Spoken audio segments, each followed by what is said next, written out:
Hello, everyone, and good evening, and welcome to this project showcase from India Foundation for the Arts. India Foundation for the Arts, as many of you might know, is an independent national philanthropy that supports and implements projects across research, practice, and education in arts and culture in India. In the last 29 years, we've supported over 850 projects leading to a variety of outcomes like publications, exhibitions, films, and many works of art. And from time to time, we organize events like this, Project Showcase, to share the work of the project coordinators who have journeyed with us through their various creative projects. As a way to have conversations, as a way to learn, and a way to share the project with a wider audience like you. So welcome to this event. Today we have a very special showcase from a mother-daughter duo. Um, but before I hand it over to my colleague John Xaviers to tell you a little bit more about this project, a couple of house rules. Uh, if you're here on Zoom, you can use the chat box to leave your comments and reflections. You can use the Q&A box to ask our panelists and respondent questions about the project. If you're watching this on Facebook, do leave your questions in the chat box on Facebook, and one of our colleagues will bring it to Zoom to the panelists here. Now, I'd like to invite John Xaviers, Program Officer for Arts Practice, to tell you a little bit about the exploration category as well as introduce our panelists for today. Over to you, John. Thank you, Menaka. So today we have Nalini and Vanitha with us to talk about their project, and Shobha Talengala to respond to the presentation and moderate the session. Nalini's project was under the Explorations category of IFA's Arts Practice Program. Exploration category is for artists to play around with new ideas where the artistic process is more important than final outcomes. Nalini Balakumar is an artist trained at NID and she is based in Mysuru. She collaborated with her mother Vanitha in this project. As a mother-daughter artist duo, they are interested in exploring family history, memory, and trauma through intermediate practices such as photography, cyanotype, and textile. Shobha Talengala is an art historian who divides her time between Delhi and Mysuru. She's interested in visual anthropology and museum studies around folk and tribal collections. Now it's over to you, Nalini, to start your presentation, please. Thank you so much for having us. I'll start my presentation.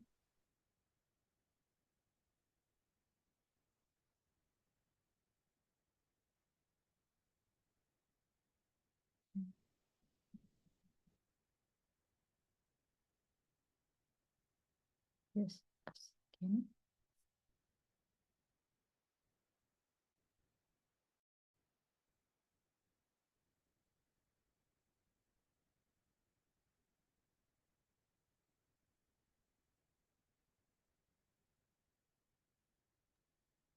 You still click on the green share button and select the PowerPoint. Yeah.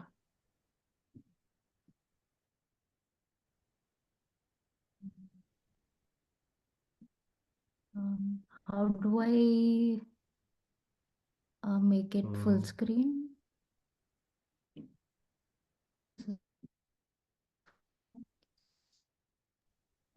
Is it a PowerPoint or is it a? It's a keynote. I'll From just view open menu, it there'll again. be a full. So sorry. No problem. Not a problem.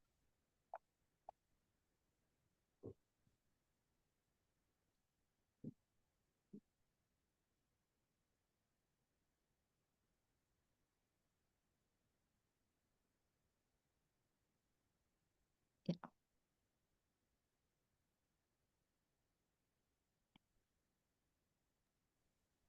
Yeah. So. Go ahead, Nalini. So this is our project temporarily titled as Heirloom Samplers. And we began exploring this in 2023 when we received the grant for explorations.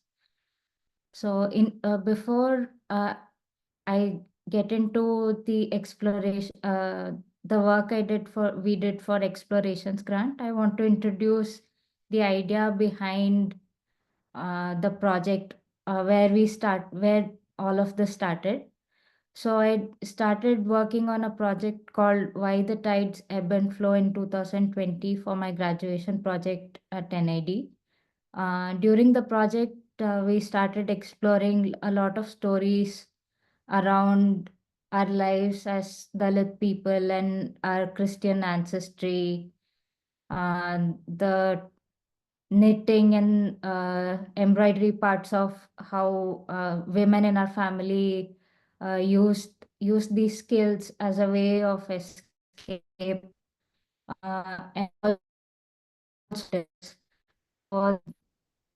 some of the outcomes were uh, a self-portrait series where I started exploring my relationship with my body, and I and my mother worked on a lot of embroidery daily explorations where we would go on walks and then find inspiration from those walks and the conversations we had and try to make that into a stitched journal of sorts. And we also started going to parks in Mysore and started knitting in park benches. So this was the time when I was having a lot of mental health issues and I had taken a break from college. So I started exploring slower art practices. I wanted to learn skills that slowed me down so that I was um, um, in line with the way I wanted to function. I couldn't cope with the speed with which the world was running around me. And it was also the pandemic time. So a lot of things slowed down for me during this period. So I started learning knitting with her, and we made a typology of us knitting in the park. And I'd like to introduce the idea of samplers. Um, So my mother and I have already always liked sharing stories and talking about how my grandparents lived and the things they used to tell my mother and her brothers. And it always had it not only spoke of uh, pain and suffering, but there was always hope, and there was always ambition, and it was full of rich experiences and a lot of victories within these little stories. And I always loved the way describes some of these stories with small details. She never misses details. So it's really interesting to get back to how we used to be when I came back home from college. So I had moved out brief for a couple of years. So I this was when I returned home and started learning knitting and started doing embroidery, started walking with mother in the evenings, and we started looking at the possibilities of making all of this into a small project to keep us engaged. I would like to also talk about some of my influences and references. Uh, the first book I want to mention is Karuk, which I first read in 2020. One of my classmates, Pavitra, suggested that I read this book because I was trying to finally accept my identity as a Dalit woman, and I started seeing that I don't have to be ashamed of any of the things that I have experienced or my ancestors have experienced or of my identity. So when I read this book, I started feeling connected to the stories of the life Bama has lived and the way she narrates small stories, and it sort of reminded me of the stories my mother tells me every day. So she says, my mind is crowded with many anecdotes, stories not only about the sorrows and tears of Dalit women, but also about their lively and rebellious culture, passion about life with vitality, truth, enjoyment, and about their hard labor. I wanted to shout out these stories. So I relate with Bama a lot. I Whenever I hear stories that my mother tells, I immediately want to note them down because my memory is really bad and I don't want to forget any of these stories. So I started finding ways to record them uh, in ways. The second concept I came across is called post memory by Marianne Hirsch. She describes the relationship that the generation after bears to the personal, collective, and cultural trauma of those who came before to experiences they remember only by means of the stories, images, and behaviors among which they grew up. So there are a lot of details about the objects my mother grew up with, uh, objects and people, and most of these are lost. Uh, so I it by the way she describes these objects and memories, people, I have a mental image of these things. But it's funny that I have never seen any of those. So how do I um, make it uh, tangible is one of the other things that I have been looking at. So this is an exhibition and a book uh, edit edited by Marian Hirsch. So she asks through the works of these women, how can memories of violence and its afterlives be mobilized for change? What strategies can disrupt and counter public forgetting? What roles do the arts play in addressing the erasure of past violence from current memory and in creating new visions for the future generations? These are also the questions I wanted to ask after going through Bama's curricle and all these works. So I want to incorporate all of this into my practice. So this is a journal, one of my grandmother's textile journals from 1962 to 1963. This is one of our very important heirlooms, on possibly the only heirlooms we still have in a good condition. Um, well, fairly good condition. This is she also has kept her answer question papers safely, which is very interesting because it has a few questions uh, which have been repeated in multiple languages, which I found very interesting. And the next thing that we have is a lot of photographs from my grandfather's collection. So he was very fond of recording his life through pictures and also text. So he used to uh, he before he passed away, he my mother said that he started writing a autobiography of sorts. So I haven't seen it yet, but hopefully I will get to see it, and maybe also get to know more details about his life. So this is a picture of my grandparents with my mother's elder brother from 1954. This is a picture of my grandfather. He's standing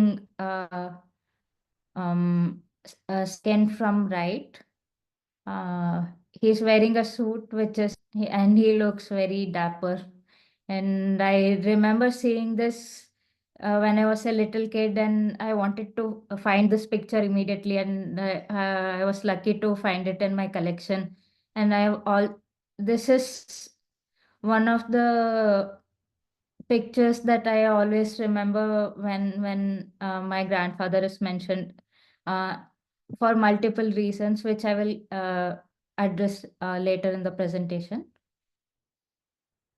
This is also a picture of my grandfather along with in his MSc,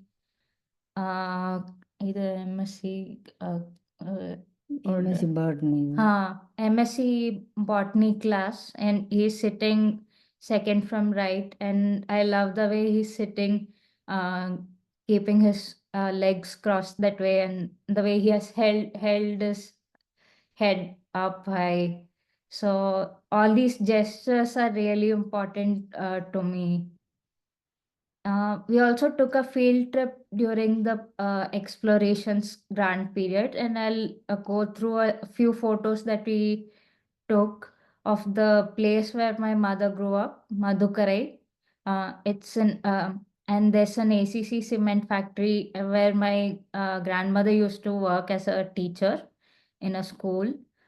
So this is the way to Madukarai via Coimbatore, and that's my mother in Madhukar in ACC cement factory. And these are some of the houses they lived in, and some of them have changed drastically, some of them haven't at all. Um, and this is this is where she studied her middle school, primary school. அம்மா அங்கே தான் work பண்ணாங்க. So my grandmother also worked in the same school as a teacher. And this is a little into, I wanted to show a little bit into the kind of lifestyle they were exposed to. There was a club, there was a cinema theater in the premises. There were all kinds of uh, quarters allotted for all workers and executives based on hierarchy.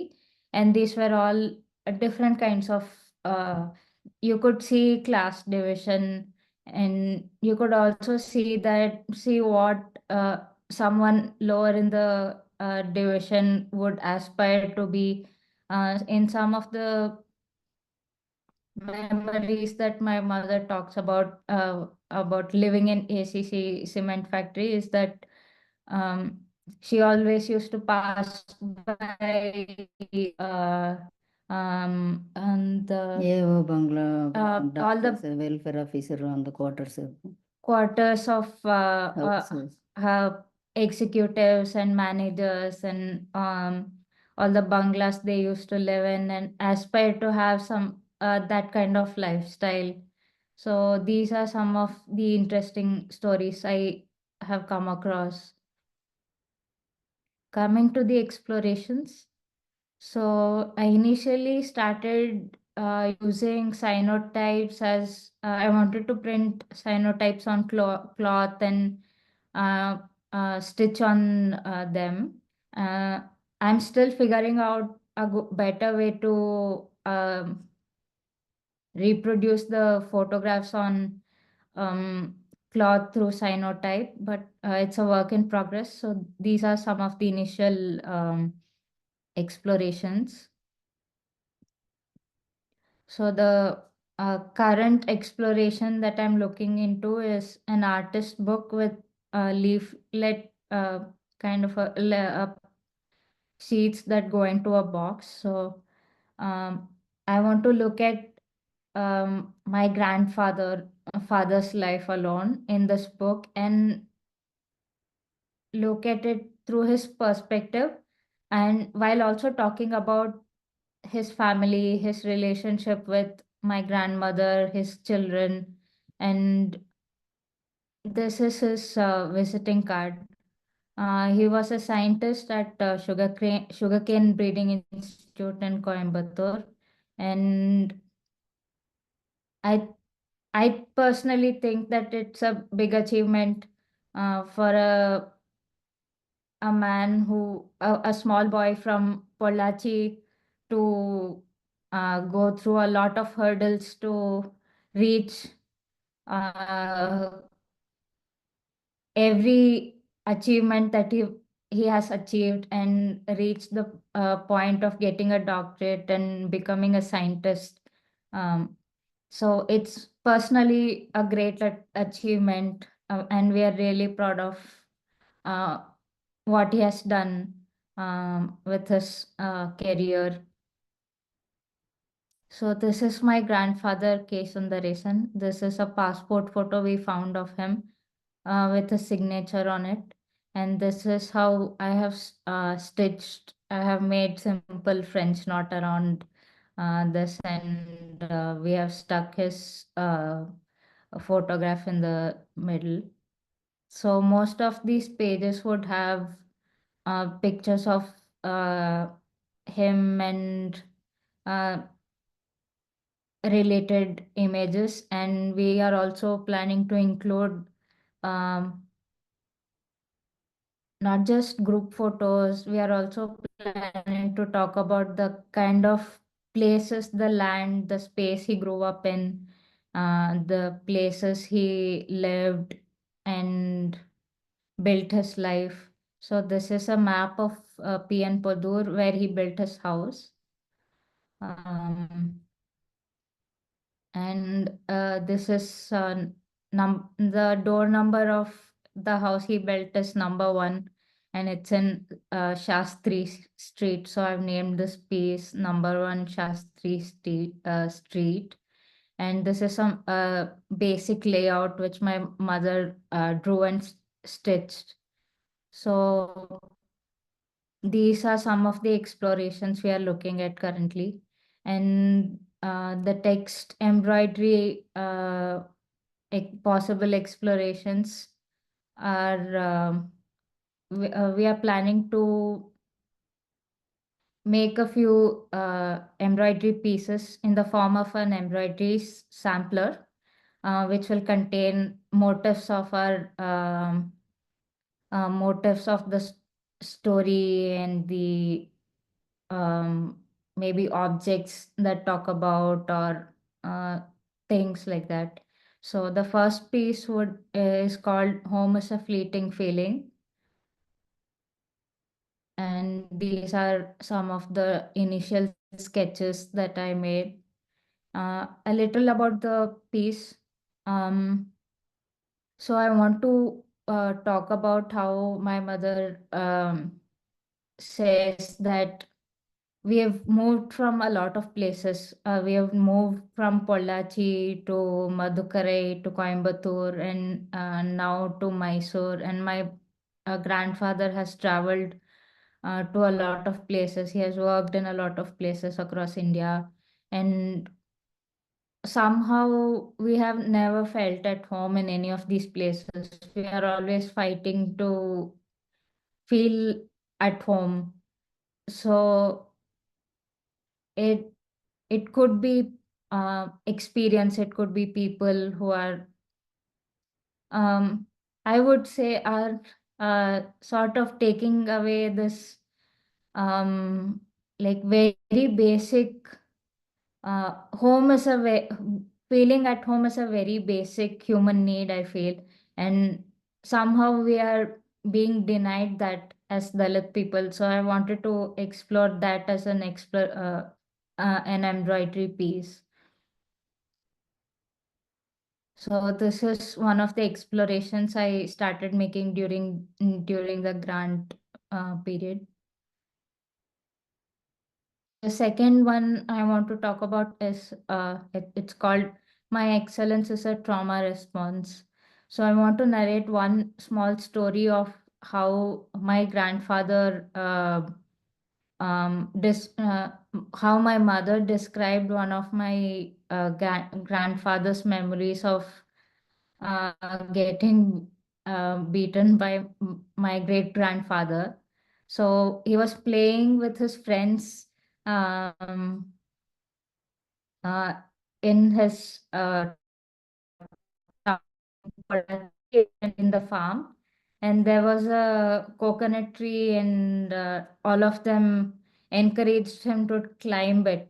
So my great grandfather has been he was standing near the same place, and he was looking at what these young boys were doing. And my grandfather climbed up the tree, and he climbed down, and all the kids were cheering. And my great grandfather cheered him with this.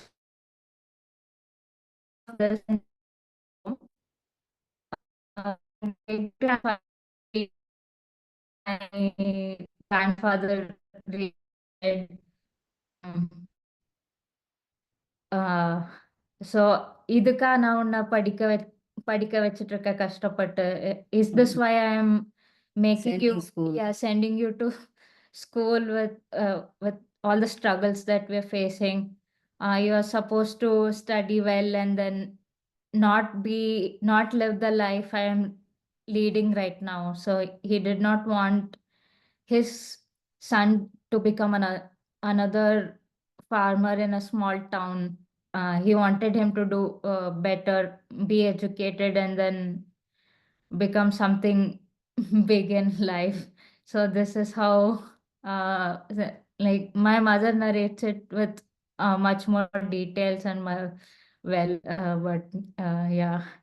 So uh, possibly this is one of the reasons why my grandfather put a lot of pressure into studies. He would always check my notebooks when I was younger. He would see if I'm doing well in my education. And I used to never understand why he's checking my notebooks, but maybe I have found one of the reasons why he wanted to know if I was doing well in school.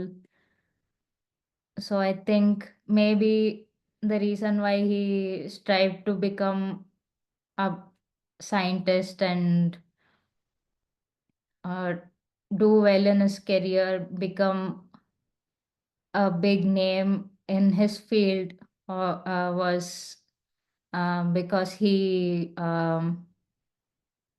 possibly faced a traumatic event. So the other one of the other explorations we are looking at is this phrase that my mother tells, "Al padi ade padi." It's a proverb in Tamil. It translates roughly translates to it's not only the personality, it's not only the person, it's also the clothing and the personality you wear. So it's also important that I want to look at all the photos where my grandfather is sporting a very cool suit, because as we all know, Dalits are still killed for wearing suits and wearing a sharp mustache, and that is completely not okay. This is another thing that he always used to say: man proposes, God disposes.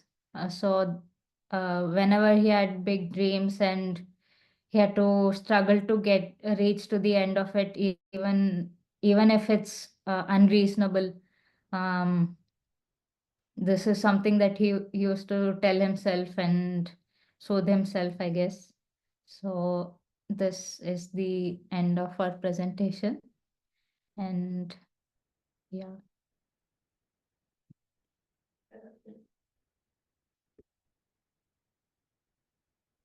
Thank you, Nalini. Now I invite Shobha to respond to Nalini's very evocative presentation. Please.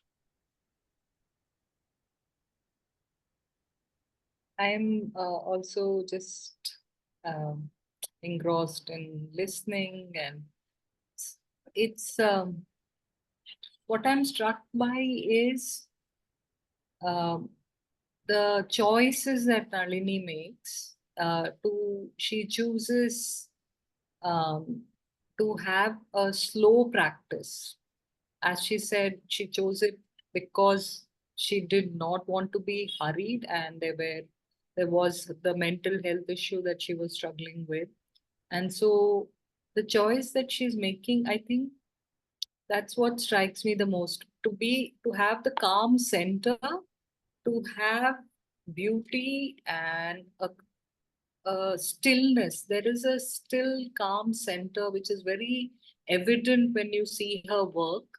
And whether it is the photographs that she showed us earlier about her mother and her sitting on a bench in the park, I think that was very evocative. It is about inhabiting space, inhabiting a leisure that is often denied to, I think, especially when you are all of these, the two identities that she speaks of, being a Dalit and being a woman, labor is what you are supposed to be doing constantly. So the choice of having one to be slow and to have leisure, to inhabit space, public spaces, and to calm down. So I find, what made you choose that, as considering the violence in when you're talking about one of your inspirations, you talk about the violence of the trauma. So was it a conscious choice to have calm as a response to the trauma? Because trauma, all of it there's a lot of violence in it. So I want to know what was the reasoning, because that's what I'm struck by. One of the reasons why I chose to start embroidering is because I was also looking at my grandmother's embroidery journals that she used to have. I had a lot of time at home. I took a gap year from college and I was doing nothing. The only thing I could do was nothing. So I started digging up old photographs and albums and all these journals. And I spent a lot of time with my mother talking. And somehow she's always knitting. She's knitting all the time. Whenever she gets free time, she's knitting something. So everything around me had slowed down, and it was also the pandemic. So it sort of all fell into place. But only later, after I had started the project, did I realize that, okay, this makes sense for me to slow down. There is no, like, I've been listening to all these stories since my childhood, and I do feel the need to hurry up and shout out all these stories, but I also want to um, understand them.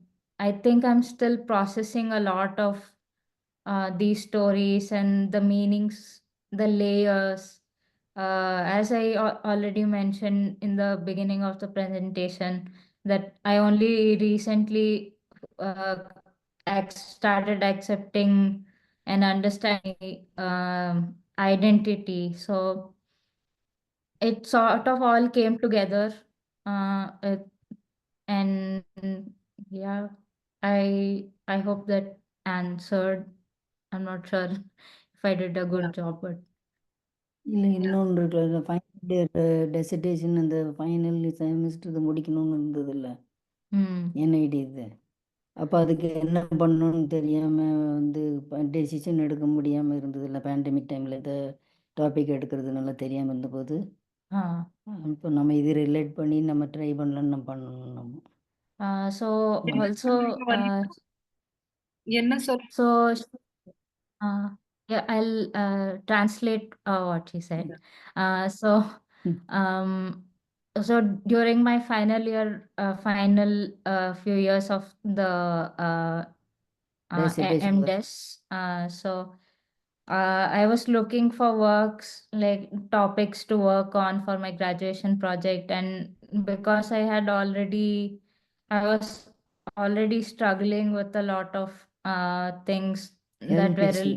related to my mental health, and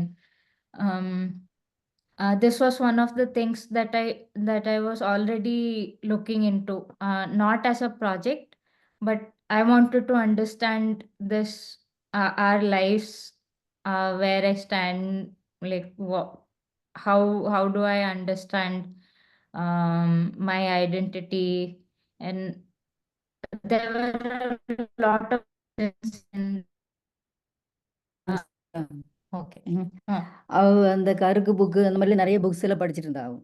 அவள் படிச்சுட்டு compare பண்ணும்போது அவளுக்கு நிறைய questions வந்துருச்சு, டைவர்ஷனும் வந்துருச்சு. இப்போ நான் என்ன பண்ணுறதுன்னு தெரியல அப்படின்னு அவளுக்கு டிசைட் பண்ண முடியல. அவளுக்கு ஃபைனல் ப்ராஜெக்ட் வேறு அங்கே இது இருக்குது, பேண்டமிக் டைம் இருக்குது, வேறு என்னமே பண்ண முடியல. இது எப்படி ரிகவர் ஆகி வர்றதுன்னு தெரியல. இம்பேலன்ஸ் ஆயிடுச்சு, மென்டல் ஹெல்த்தும் ப்ராப்ளம் ஆயிடுச்சு, ஃபிசிக்கல் அண்ட் மென்டல். அப்போ நம்ம ஒரு கான்சென்ட்ரேட் பண்ணி நம்ம டைவர்ஷன் இல்லாமல் ஒரு பாயிண்ட்டு கொண்டு வரணுங்கிறதுக்கு வேண்டி நான் வந்து இதெல்லாம் காட்டிகிட்டு இருந்தேன் அவளுக்கு. உங்களுக்கு இப்போ புரியுதுல்ல? அதெல்லாம் அதெல்லாம் காட்ட ஆரம்பிச்சோன்னே சரி அப்படின்னு ஏதோ ஸ்டிச்சிங்கில் ஃபஸ்ட்டு ஆரம்பித்தோம். அப்போ நான் சொன்னேன், நிட்டிங் வந்து நம்ம பீஸ் ஆஃப் மைண்ட் வரும், கான்சன்ட்ரேஷன் வரும். வேறு ஏதாவது திங்க் பண்ணிவிட்டு நம்ம நிட் பண்ணோம்னா நம்மளுக்கு கரெக்டாக நிட்டிங் வராது. அப்போ ஒரு பாயிண்ட்டுக்குள்ளே வரணும்ல, நிறைய டிஸ்டர்பன்ஸு டைவர்ஷன் எல்லாம் இருந்தனால நான் வந்து அதை காட்டிட்டு வான்னு அவளை கூப்பிட்டுட்டு அந்த மாதிரிலாம் பண்ணிகிட்டு இருக்கும்போது அவங்க லைட்டாக வந்து வந்து வந்து அப்புறம் சரின்னு வந்துட்டா. அப்போ இந்த ப்ராஜெக்ட் முடிக்க வேண்டிய சமயம் வந்துருச்சு, டைமு. அப்போ அதுக்கு எல்லாம் அவளே சர்ச் பண்ணி, எனக்கு நிறைய அவளோட சப்ஜெக்ட் தெரியாது, அவளே எல்லாம் சர்ச் பண்ணி எல்லாம் பண்ணிவிட்டு அப்புறம் அது கண்டினியூ பண்ணிட்டோம் நாங்கள் அதையே. அதில் நிறைய வேறு பார்க்குலாம் எங்களுக்கு டிஸ்டர்ப் பண்ணிட்டாங்க, நிறையா எங்களுக்கு தொந்தரவு பண்ணாங்க. ஆனாலும் நாங்கள் கண்டினியூ பண்ணிட்டோம், அலோவ் பண்ண மாட்டேன்னாங்க. அப்புறமேலு நிறைய வேறு மாதிரி எக்ஸ்பீரியன்ஸ் எல்லாம் ஆயிடுச்சு.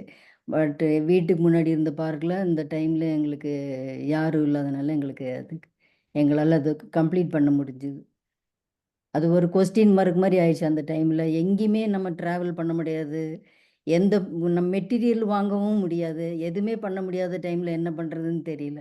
அப்போ இந்த இது எங்களுக்கு ஹெல்ப் ஆகி அது கோர்ஸ் கம்ப்ளீட் ஆயிடுச்சு அவளுக்கு. அது Also, the first thing that she told me when I said that I wanted to work on my identity was, உனக்கு என்ன தெரியும்னு நீ வந்து நான் தலித் அப்படிங்கிற இதை பத்தி நீ ஒர்க் பண்ணணும்னு நினைக்கிற அப்படின்னு she said. That was correct. I did not know anything at that point. I did not understand what being a Dalit meant. I have faced a lot of experiences, and traumatic ones, probably because I am Dalit, and did not know the reason behind it. I always thought, okay, there's something wrong with me, or the way I look, or the way I behave.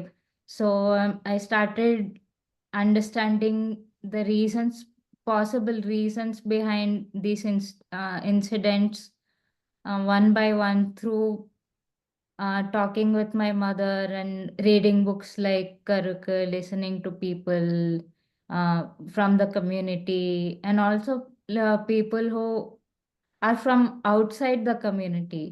And I feel like two of the people who encouraged me to pursue this as in my art practice are Rishi Singhal and Shreyasi.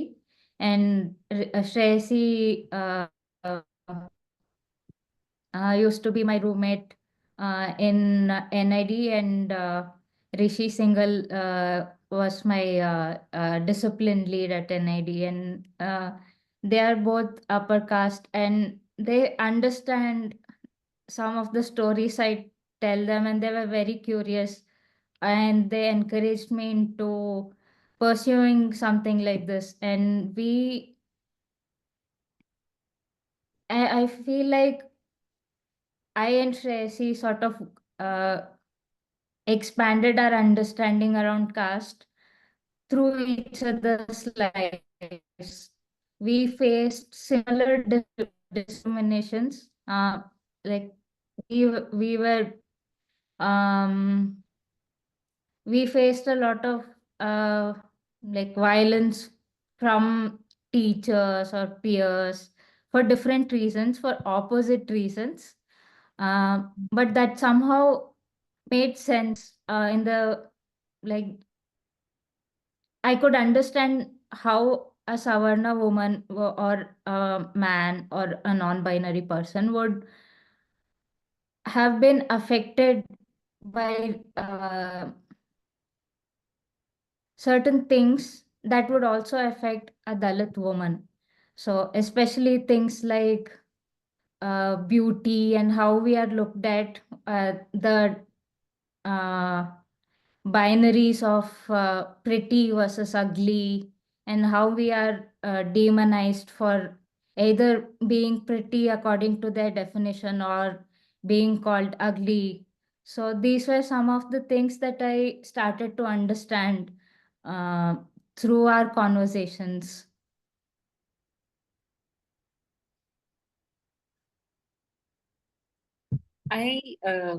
What you just talked about, that was something I am curious about.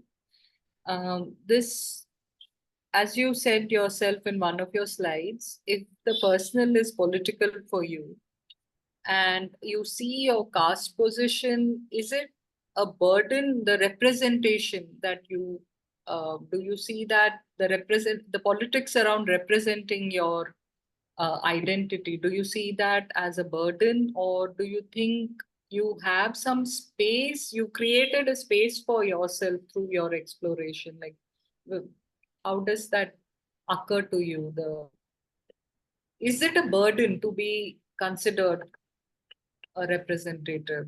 One R the other way வந்து நம்மளுக்கு time கிடைக்குதுல்ல, நம்ம one R the other way எங்களுக்கு வந்து மற்றவங்க இந்த மாதிரி நினைக்கிறனால நாங்கள் அதுக்காக ஒரி பண்ணாமல் எங்களுக்கு இஷ்டமான நாங்கள் எங்களுக்கு க்ரியேட்டிவ் ஒர்க் அந்த மாதிரி நம்ம ஏன் படிக்கக்கூடாதுன்னு நாங்கள் இன்ட்ரெஸ்ட் எடுத்துகிட்டு நாங்கள் அதுக்குள்ளே போகிறோம். ஏன் அன்னெசரியாக நம்ம அதுக்கு ஆன்சர் பண்ணணும், நம்ம அவங்கள ஃபேஸ் பண்ணணும், எல்லாம் பண்ணணும், அதை அவாய்ட் பண்ணிவிட்டு நம்ம பாட்டுக்கு நம்மளோட ஒர்க்கு பார்க்கலாமே அப்படின்னு நாங்கள் இப்படி இந்த மாதிரி டிசைட் பண்ணனால எங்களுக்கு டைம் கிடைக்கிது. Otherwise they're asking everyday's life style, என்ன சாப்பிட்றீங்க, என்ன ஏது டீட்டெயில்ஸ் கேட்டுகிட்டே இருப்பாங்க வென் எவர் வி மெட். அது அவாய்ட் அது ஆட்டோமேட்டிக்காக அவாய்ட் ஆயிடுது. அது இவக்கிட்ட எதுக்கு அதை பற்றி பேசணுங்கிற மாதிரி பார்த்தோன்னு இப்படின்னு போயிடுவாங்க. அது ஒன் ஆர் த அதர் எங்களுக்கு அது நல்லா தான் இருக்குது. Initially, it did feel like a lot of pressure. I felt like I have to represent my community, right? And then I started understanding how multifaceted our lives are. Like, there is no one type of, like, we can't categorize a type of living as Dalit living. Like, it does not exist. I don't think it exists. Generalise பண்ண முடியாது இல்லைங்களா? முடியாது. நீங்க அந்த club photo எல்லாம் showed, right? That itself. அது உள்ள வந்து இன்டோர் கேம்ஸ் அவுட்டோர் கேம்ஸ் எல்லாம் டெய்லி அவங்க அங்கே ஒர்க்கர்ஸ்க்கெல்லாம் அவங்க வச்சிருப்பாங்க. எல்லாமே டேபிள் டென்னிஸ் எல்லாமே.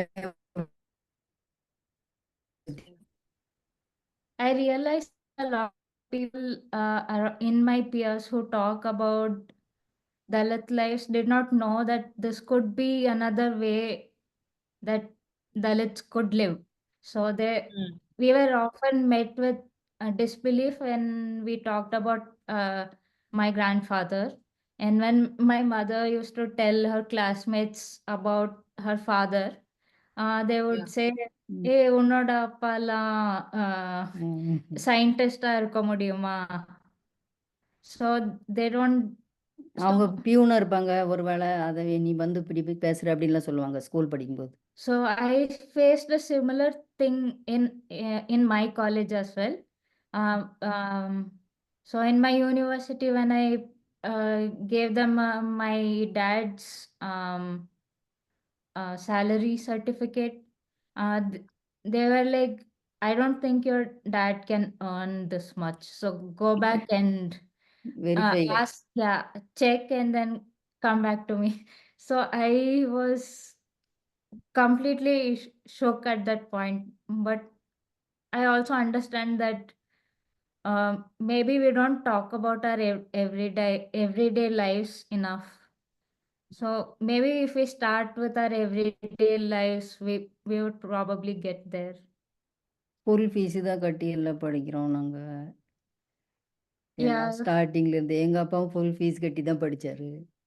but people assume that okay, they have Yeah. reservation means they're getting a lot of subsidies from the government. There, that's the assumption. There was something else, but it's not coming to me. Meanwhile, I think if we can turn to the questions that other people might have, and if I remember the question that I had, then we can Thank talk you, about. Shobha. Thank you. Shobha. So before we field the questions from the audience in the Q&A box, I'd like to ask, I was curious about your artistic choice of using proverbs as conceptual art devices. But, like Al Padi, Adai Padi, or a man proposes and God disposes. So while they are proverbs that are common in society, but for you it's very personal because these have been uttered by family members. So could you share about your choice of arriving at this process? So both my mother and grandfather like to talk and say these proverbs before they explain things to us. So they would simplify first and then From get the into example, details. And she says, she always says this about how நீங்க சொல்வீங்களா ஹனுமான் வந்து முதல்ல கண்டேன் சீதையை.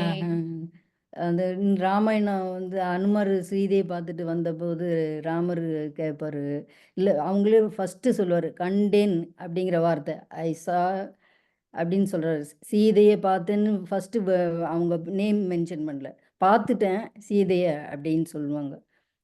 அப்போ அதெல்லாம் நாங்கள் படிச்சிருக்கிறனால அதெல்லாம் இவங்களுக்கெல்லாம் நான் சொல்லுவேன். இவங்களுக்கு தமிழ் தெரியாதனால நான் படித்ததெல்லாம் அவங்களுக்கு சொல்லுவேன். அதனால் ஃபஸ்ட்டு நம்ம என்ன சொல்லணும் அந்த பாயிண்ட்டு வந்து சொல்லிவிட்டு அதுக்கப்புறமேலு நம்ம அந்த ஒர்க்கெல்லாம் நம்ம நீட்டாக பண்ணணும். ஃபஸ்ட்டு டிசைட் பண்ணிடணும் நம்ம என்ன பண்ண போகிறோம். அது நல்லா கரெக்டாக கிளியராக வந்த பிறகு அப்புறம் நம்ம அதை கரெக்டாக நம்ம அதை ஃபாலோ பண்ணி கம்ப்ளீட் பண்ணணும் நீட்டாக அப்படிங்கிறதுக்காக அது சொல்லிட்டு இருப்பேன். So I felt like these proverbs could mean different, as you said, could mean different things to different people. And around these, I want to use motifs or some text and stories around why this is personal to me and my mother. And it's still an idea. Hopefully, we will start working on it soon. And also curious about the very minimalist nature of the images that you're creating, including photographs and stitching on paper and cyanotype. So what is guiding your choice of minimalism and the palette of, so blue that you're using is derived from choice of cyanotype as a medium and you carry it forward from there? It's also a very calming color, Yeah. I feel. So and also that's probably why I like cyanotype so much. Even the process is very slow. I have to slow down in order to properly get a print. I can't rush into making a print with a photographic negative. I have to look if the exposure is right. I have to wait for the exposure so that it has to get exposed around 6 to 8 minutes sometimes. So I have to do I do nothing during that time. I just look at the clock and wait for it to uh, அது the mental டிஸ்டர்பன்ஸில் இருந்து ஒரு concentrate பண்ணி one ஒர்க்குக்குள்ளே வரும்போது அவளுக்கு கொஞ்சம் அது நல்லா இருக்கிற மாதிரி இருக்குது. அதனால் நிறைய தாட்ஸ் வருது, நிறைய ஐடியாஸ் வருது. பட் அந்த ப்ராக்டிக்கலாக செய்யும்போது அவளுக்கு அதில் கான்சென்ட்ரேஷன் வந்து மைண்ட் காம் ஆயிடுது. அதனால் அது சூஸ் பண்ணுறாங்க. மேபி இல்லைன்னா And ஒரு the மாதிரி பயம் வந்துடுது. மற்றவங்களாம் அப்படி இருக்காங்க, நம்மளுக்கு ஒன்றும் வராமல் போயிருமோங்கிற பயம் வந்துட்டே இருந்தது. அதனால் இந்த மாதிரி ஒர்க்குக்குள்ளே போனதுனால கொஞ்சம் கான்ஃபிடென்ட் வந்துருச்சு அவளுக்கு. அவளால செய்ய முடியும் அப்படிங்கிற மாதிரி ஒரு also and maybe the to do a little with my ADHD. I'm not sure. I like to write things down. Like I like to make checklists.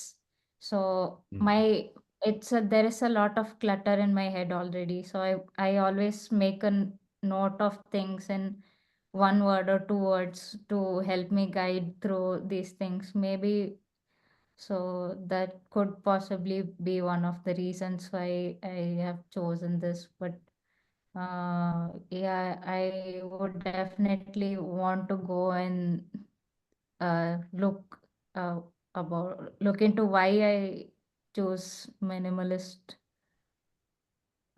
Yeah.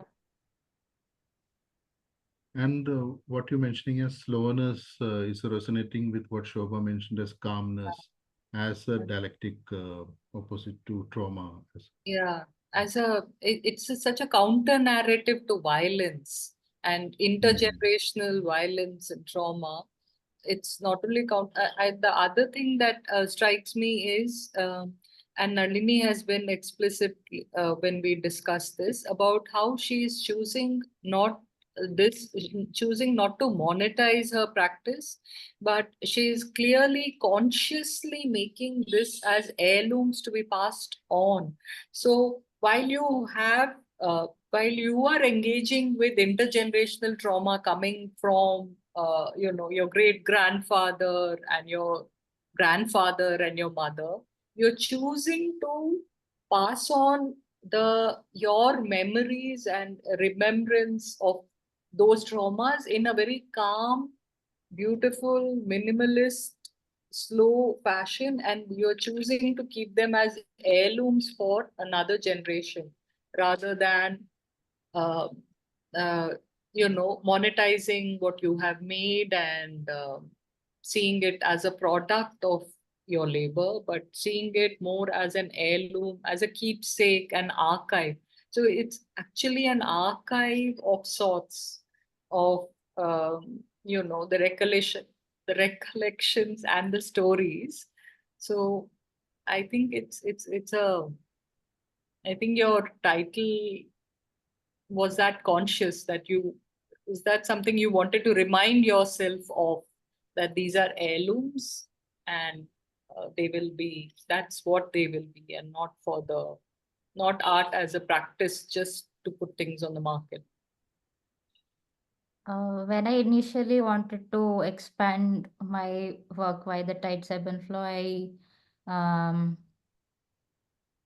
I knew I wanted to make heirlooms, but I did not know why.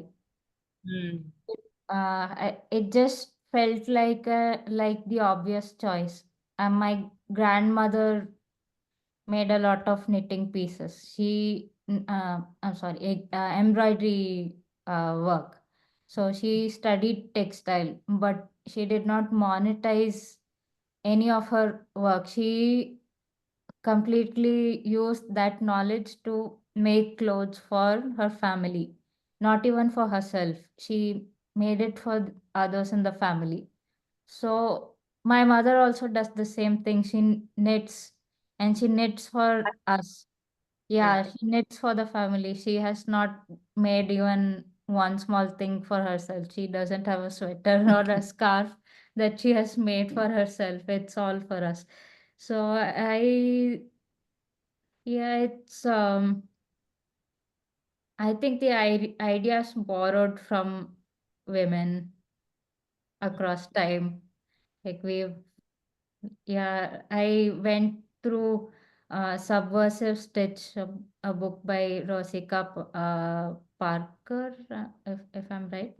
I'm not sure if I'm saying the name of the author correctly, but yeah, so she talks about how women and leisure and all these skills work, and how their work is seen as craft versus how the work of men is seen as art. And yeah.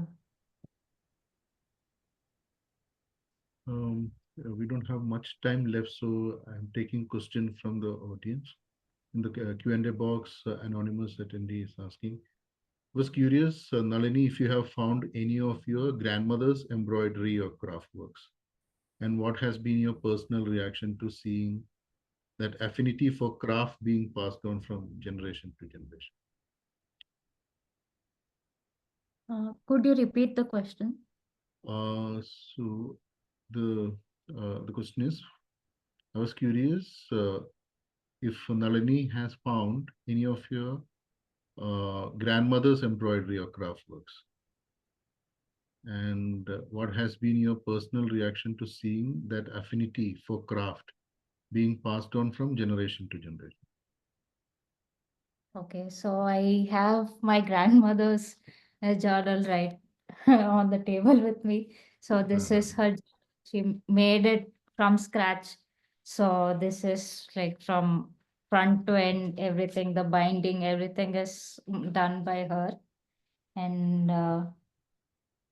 so I'll just show some of the pieces that she has included in the journal. So there are record book.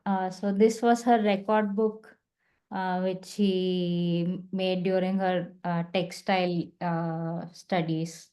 Uh, and so these are all basic samples of uh, embroidery, styles of embroidery, I guess. So things like this. So she also has some tablecloths that she has passed down to us. So which look very pristine and very neat, and it looks like there is no I can't I'm sometimes in awe that I can't find a single mistake in the way she has embroidered these works. So hopefully one day I'll be able to make something like that, but currently I am uh, still learning. It's great that you have found samples from your grandmother. And in the question, the attendee is also asking, what is your take on this affinity of craft as intergenerational, uh, something that is passed on from one generation to the next?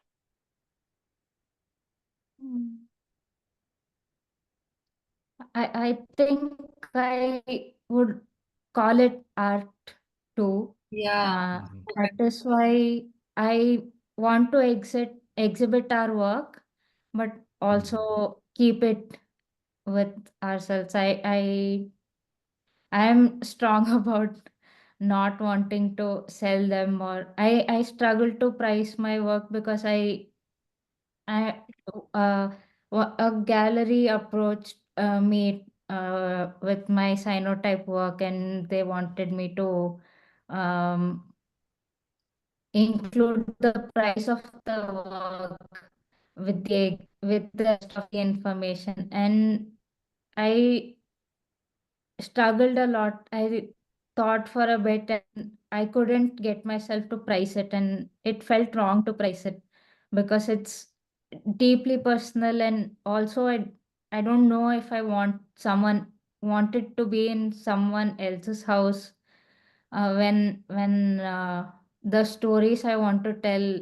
are for, like, I do want to share our stories with everyone, but the peace belongs to us and the family and the community. It's a very important distinction that you're making. Some major conceptual distinction that you're making.